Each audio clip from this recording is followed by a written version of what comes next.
Hi guys, welcome back to my channel. If you're a returning subscriber, thank you. Or if you're seeing my face for the first time, hello. I am Paula Ekene and I make videos to help you stay on top of your mental health game. I make very relatable videos. You might want to consider subscribing to my channel here. Remember to click on the bell button so that you get to know when a new video is released.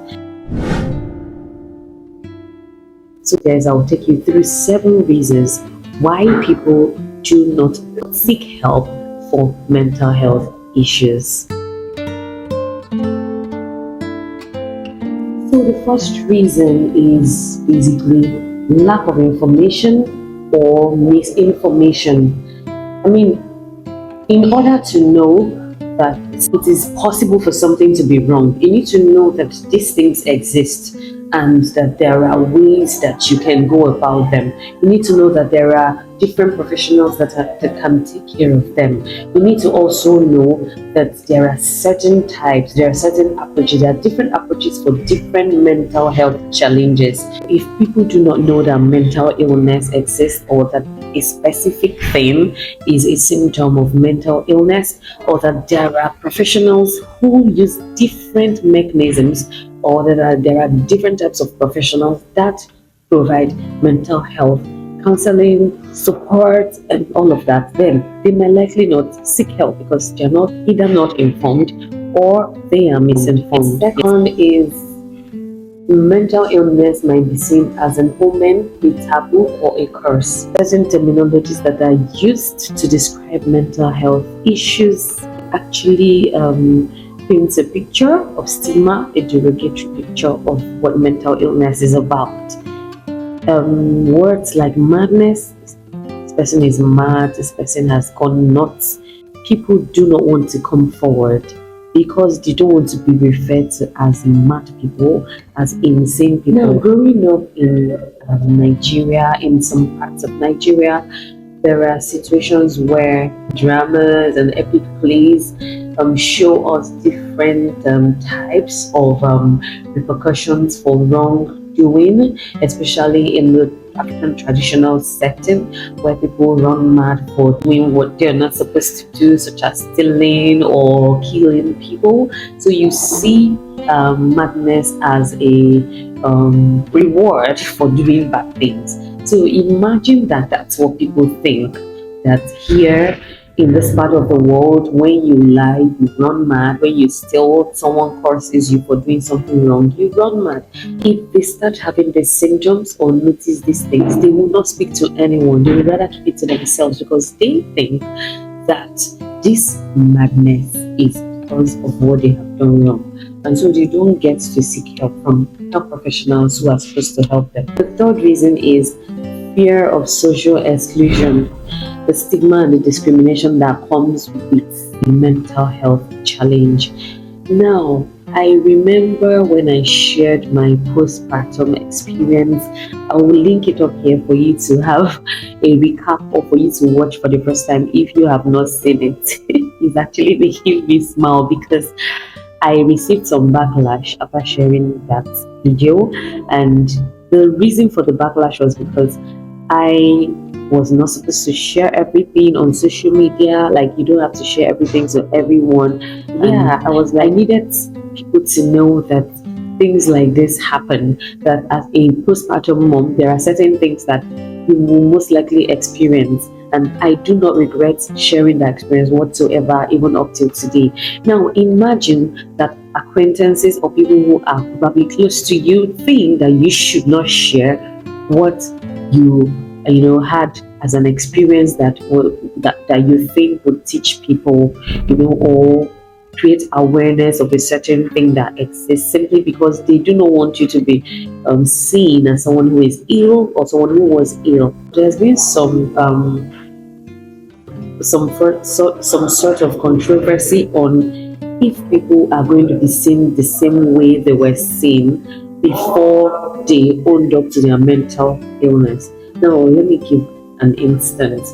You were having symptoms or bouts of depression, and you've probably seen a therapist for it or any professional for depression. And some schools of thought think that you should open up to your supervisor at work that you are going through depression, because they can help you heal faster by giving you some days off, or by giving you less work, or by encouraging you to take therapy, or taking your pills if it involves pharmacotherapy and all of that.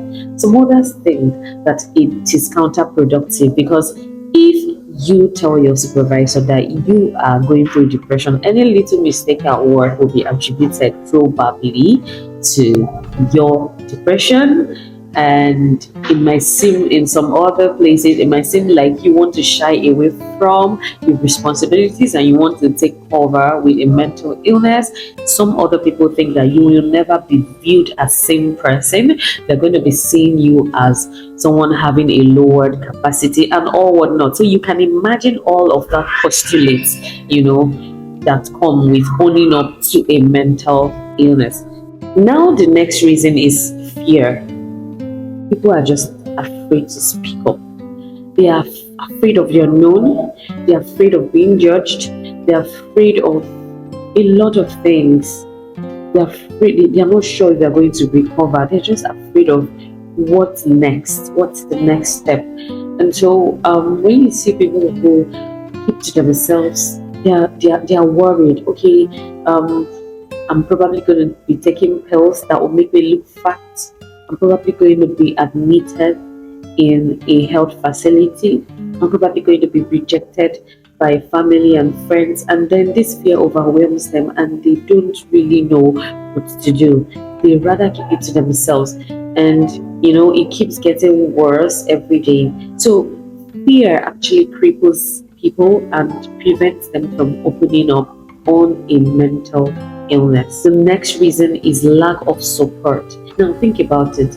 You're already aware that you have a family or a group of friends or a friend or anyone at all that can give you a listening ear to your predicament. You agree with me that you'd be more settled, you'd be more interested in opening up to them about a mental illness than if you had a group of people that would rather banish you.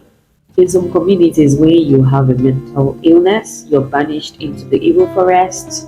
Of course, I know that this has dropped drastically. And so because people are not sure if they're going to be encouraged by their support systems, their family, their friends, their co-workers, they just decide to keep it to themselves.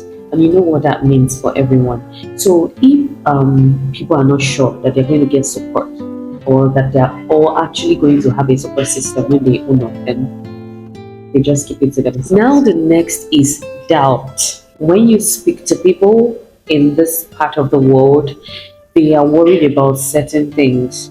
They're worried about getting the best care that suits their needs, their peculiarities. They are worried about the patient to doctor ratio, the patient to healthcare worker ratio in the country. They are worried about being treated with the best technique that suits the particular mental illness they're having. And some of this worry, it's not out of the blues. Some of this worry actually is as a result of their past experiences, okay, with the medical sector or with a lot of other things. So they are worried that it might be better to stay back, because am I really going to recover? I know this other person who relapsed. I know this other person who up until now, he or she is not okay. But they forget that everyone has their part, everyone has their journey. Adherence is important. Sticking to medical advice is important. Follow on therapy, checkups, and adhering to everything that you're told is important. And then in treatment, you have to forego the certain things that you need to forego. Is everyone willing to do all of this? And then because of the health worker to patient ratio in Nigeria, especially with the dwindling resources, HR, and even financial resources allotted to healthcare, as people might think, you have lots of doubts. Is it worth it? Can I just talk to myself and reassure myself and sit back and see how this unfolds, rather than speak and at the end I don't get the help that I am supposed to get? Finally, lack of trust can prevent people from opening up about mental illness. If I speak to you about something and then I hear it from mountains. I hear what I have told you, not to tell no one elsewhere. I will not be in a hurry to tell you some other time. And mental illness is something that people want to hold dear to their heart. They don't want to actually tell everyone about it.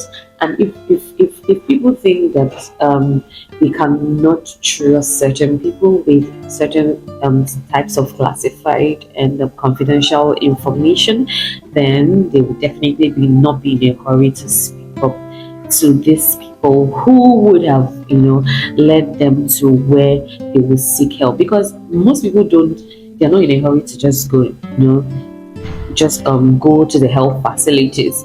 They need to be convinced by people who they trust or people who they can confide in to seek expert help. And if they don't have trust in these people, they are not going to open up to them, and they are going to keep it to themselves and suffer in silence. So guys, in summary, mental illness is a lot to deal with, no matter how mild it may seem to anyone who is watching. And there are many reasons why people don't seek help.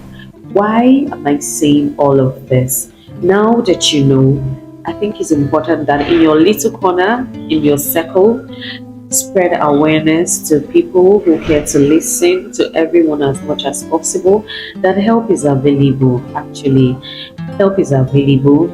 Encourage people to speak up about mental illness, encourage people to talk about it, because if your behavior, your mood, your thinking is affected, then you might not be able to attain all the goals you set for yourself. It will affect a lot of things about you, and it will affect people around you. So please encourage anyone you know who is going through a mental health issue. You can actually identify which of the factors, which of the challenges it is, and try to, solve these challenges in the little way that you can. So thank you guys for listening. I hope you learned a thing or two. Keep staying mentally fit, and see you some other time. Bye bye.